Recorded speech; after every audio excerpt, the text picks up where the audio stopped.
In this video, I'm going to teach you how to make Spotify playlists public. Open your Spotify app. Once you have opened your Spotify app, by the bottom of your screen, you will see the option that says your library. Click on it. Once you click on it, it will bring you to this page. Now click on playlist so that it will bring out only your playlist.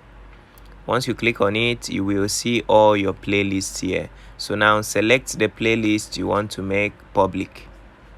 Once you've clicked on it, by the side of the playlist, you will see the 3 dots line. You will see a 3 dots line. Click on it. Once you click on it, it will bring out these options. You will see the option that says make public. If you see the option that says make public, that means the playlist was on private. So as you can see, mine is showing make public.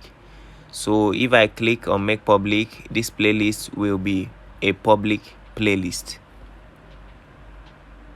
As you can see, it has changed to a public playlist.